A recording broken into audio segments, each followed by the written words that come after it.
बिहार में विधानसभा चुनाव होने में अभी 5 महीने का वक्त बाकी है और इससे पहले ही राज्य में कई रणनीति और फिर नई पार्टियों की एंट्री भी हो रही है। उतार चढ़ाव भी देखने को मिल रहा है, लेकिन इस सब के बीच में पहलगाम में जो आतंकी हमला हुआ, इसके जवाब में भारतीय सेना ने ऑपरेशन सिंदूर किया और इसे पाकिस्तान में आतंक के ठिकानों को ध्वस्त कर बदला लेने की बात हुई। लेकिन इस सब पर राजनीति भी अब होने लगी है। एक तरफ सत्ता पक्ष ऑपरेशन सिंदूर को अपनी कामयाबी बता रही है, तो वहीं पर विपक्ष सत्ता पक्ष पर आरोप लगा रही है कि चुनाव के बीच में ऐसी घटनाएं सोची समझी साजिश की ओर इशारा कर रहा है।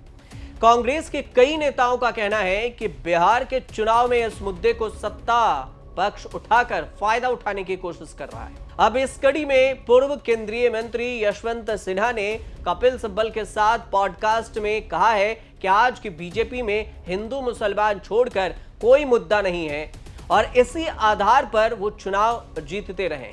कई सारे बयान दिए इन्होंने। यशवंत सिन्हा ने इस पॉडकास्ट में कई मुद्दों पर खुलकर अपनी बात रखी है। मोदी सरकार के पाकिस्तान के साथ बातचीत को लेकर भी उन्होंने बयान दिया। यशवंत सिन्हा का कहना हुआ कि पहले की सरकारों में जब पाकिस्तान से बात होती थी तो उनमें तमाम मुद्दे समेत आतंकवाद के भी मुद्दे हुआ करते थे।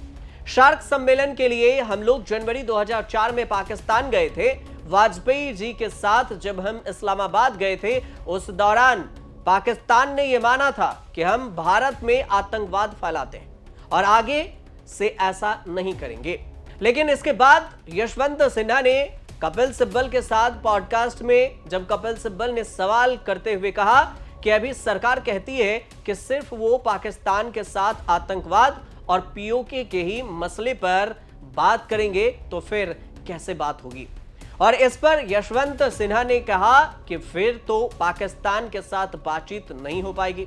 कपिल सिब्बल ने आगे कहा कि सरकार ने अब तो बदला भी ले लिया है, पाकिस्तान को सबक भी सिखा दिया है और अब सरकार क्या सोच रही है। इसके जवाब में यशवंत सिन्हा ने एक बयान दिया। यशवंत सिन्हा ने चुनाव को भी इस बीच में लपेट दिया। यशवंत सिन्हा का कहना हुआ कि आप भूल गए कि बिहार में चुनाव आ रहा है। पुलवामा हुआ, उसके बाद चुनाव था। प्रधानमंत्री मोदी के भाषण में पुलवामा हमले को लेकर लोगों से वोट की अपील की गई। पुलवामा हमले के शहीदों के नाम पर वोट मांगा गया और मैं मानता हूं कि अभी जो कुछ भी हो रहा है वो बिहार चुनाव को ध्यान में रखकर किया जा रहा है। तिरंगा यात्रा को लेकर यशवंत सिन्हा ने निशाना साधते हुए यह भी कहा कि बीजेपी खुद क्रेडिट लेना चाहती है। कपिल सिब्बल के सवाल पर यह कहा कि पहलगाम आतंकी हमले में 26 लोगों की जान गई, उसका जिम्मेदार कौन होगा, सिब्बल का यह सवाल था। इसके जवाब में यशवंत सिन्हा का कहना हुआ कि पहलगाम आतंकी हमले में सबसे बड़ा सवाल यह है कि उस समय एक भी सिपाही सुरक्षा के लिए क्यों नहीं मौजूद था। सुरक्षाकर्मी कहां गायब हो गए और क्या उन्हें जमीन खा गई या फिर आसमान निगल गया। पुलवामा हमले की तरह इसका भी कभी खुलासा होगा ही नहीं। यशवंत सिन्हा का यह सबसे बड़ा बयान है। भारत पाकिस्तान के बीच हुए सीज फायर को लेकर भी यशवंत सिन्हा ने बयान दिया। यशवंत सिन्हा ने मोदी सरकार को घेरा और इसके जवाब में उन्होंने कहा कि जब पाकिस्तान ने डीजीएमओ स्तर पर बातचीत में सीज फायर की बात की है, तो फिर उसकी घोषणा अमेरिका के तत्कालीन राष्ट्रपति डोनाल्ड ट्रंप ने क्यों की। भारत सरकार की चुप्पी पर सवाल उठाते हुए उन्होंने कहा कि इस मसले पर प्रधानमंत्री नरेंद्र मोदी अब तक कुछ क्यों नहीं बोले हैं। अगर अमेरिका का राष्ट्रपति भारत को लेकर कुछ बोलता है तो उसका जवाब यहां के प्रधानमंत्री को देना चाहिए, लेकिन हमारे प्रधानमंत्री हमेशा खामोश रहते हैं। विदेशी के मामले में डोनाल्ड ट्रंप बयान दे रहे हैं और ये चुप्पी साध रखे हैं। आपको यह भी बता दें कि 2019 की 14 तारीख को आतंकी हमले हुए जिसमें सीआरपीएफ के 40 जवान शहीद हो गए थे। पुलवामा में जम्मू कश्मीर श्रीनगर हाईवे पर हमलावर ने विस्फोटक भरी कार से सीआरपीएफ काफिले के बस को टक्कर मार दी। धमाका इतना भयंकर हुआ था कि बस के परखच्चे उड़ गए। इसके बाद घात लगाए आतंकवादियों ने अंधाधुंध फायरिंग की और हमले की जिम्मेदारी पाकिस्तानी आतंकी संगठन जैश ए मोहम्मद ने ली थी। और इसी पुलवामा हमले के जो बदले के बाद 26 फरवरी 2019 को भारतीय वायुसेना ने 7वें और 9वें स्क्वाड्रन टीम के द्वारा ऑपरेशन बंदर बालाकोट ऑपरेशन को अंजाम दिया और आतंक के ठिकानों को ध्वस्त किया।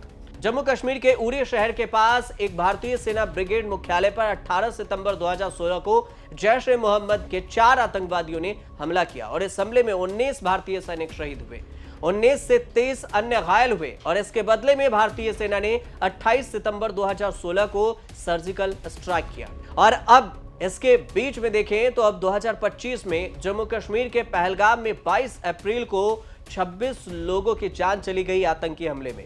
भारतीय सेना ने ऑपरेशन सिंदूर से इसका बदला लिया और इस ऑपरेशन को लेकर विपक्ष सरकार पर सवाल उठा रही और कह रही है कि चुनाव के बीच में ऐसी घटनाएं साजिश की ओर इशारा कर रहा है। हालांकि ये पहली बार भी नहीं है जब यशवंत सिन्हा मोदी पर सवाल उठा रहे हैं, ऐसे कई बार हो चुका है। सवाल तो ये भी है कि आखिर यशवंत सिन्हा के नरेंद्र मोदी से बनती क्यों नहीं है। यशवंत सिन्हा के अगर करियर पर देखेंगे और मोदी के अनबन की कहानी तो ये शुरू तो बहुत पहले हो चुकी थी, लेकिन 2009 का चुनाव था जिसमें जीते। 2014 में उन्हें बीजेपी का टिकट नहीं मिला और धीरे धीरे नरेंद्र मोदी से उनकी दूरी बढ़ने लगी। अंततः 2018 में 21 वर्ष तक बीजेपी में रहने के बाद यशवंत सिन्हा ने पार्टी से इस्तीफा दे दिया। यशवंत सिन्हा एक इंटरव्यू में यह भी बताते हैं कि हालांकि मैंने इस बात की हिमाकत की थी कि मोदी जी प्रधानमंत्री का उम्मीदवार बनाए जाएं, लेकिन 2014 का चुनाव आते आते मुझे इस बात का आभास ही नहीं हुआ कि इसके साथ चलना मुश्किल होगा, मतलब नरेंद्र मोदी के साथ चलना मुश्किल होगा। इसलिए मैंने यह तय किया कि मैं चुनाव नहीं लड़ूंगा। वाजपेयी सरकार में कैबिनेट मंत्री रहे यशवंत सिन्हा ने 1998, 1999, 2009 में हजारीबाग लोकसभा सीट जीती थी। साल 2004 के चुनाव में वह भारतीय कम्युनिस्ट पार्टी यानी भाकपा के उम्मीदवार भुवनेश्वर मेहता से हार गए थे। 2014 में बीजेपी ने यशवंत सिन्हा के बड़े बेटे जयंत सिन्हा को हजारीबाग सीट से टिकट दे दिया। हालांकि हाल में जो लोकसभा चुनाव हुए उसमें यशवंत सिन्हा की जगह जो जयंत सिन्हा उतरे, उनकी जगह मनीष जायसवाल को टिकट दिया गया और जायसवाल ने 2,76,000 मतों के अंतर से जीत दर्ज कर ली थी। पूर्व केंद्रीय मंत्री यशवंत सिन्हा का राजनीति सफर काफी लंबा रहा है और अनुभव भी काफी रहा है। यशवंत सिन्हा ने जनता दल, भारतीय जनता पार्टी यानी बीजेपी और इसके बाद तृणमूल कांग्रेस का दामन थामा। 2022 में वो राष्ट्रपति चुनाव के दावेदार भी थे और उन्हें अपने कई नीतिगत फैसलों पर यू-टर्न के लिए भी जाना जाता है। और इस सब के बीच में 2022 में किसी वजह से उन्हें राष्ट्रपति नहीं बनाया गया। बिहार के पटना में कायस्थ परिवार में जन्मे यशवंत सिन्हा की एजुकेशन की बात करें, उन्होंने पटना कॉलेज स्कूल से 1952 में पढ़ाई पूरी की। इसके बाद उन्होंने 1958 में पॉलिटिकल साइंस में मास्टर की डिग्री ली। 1962 तक पटना यूनिवर्सिटी में पॉलिटिकल साइंस के टीचर भी रहे।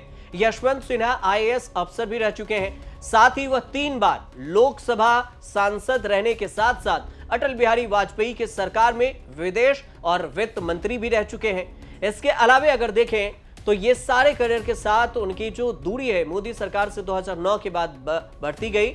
2024 में यशवंत सिन्हा ने पूर्व पीएम अटल बिहारी वाजपेयी के नाम पर अपनी राजनीति पार्टी बनाई और इसका नाम रखा अटल विचार मंच। तो ये पूरी कहानी थी यशवंत सिन्हा को लेकर और उनके बयानबाजी को लेकर, जो उन्होंने ऑपरेशन सिंदूर और मोदी पर सवाल उठाए हैं उसको लेकर। आपको ये रिपोर्ट कैसा लगे हमें कमेंट कर जरूर बताइएगा और अच्छे लगे हो तो चैनल से जुड़िए, सब्सक्राइब कीजिए, शेयर कीजिए, कमेंट कीजिए। देखते रहिए न्यूज़ तक।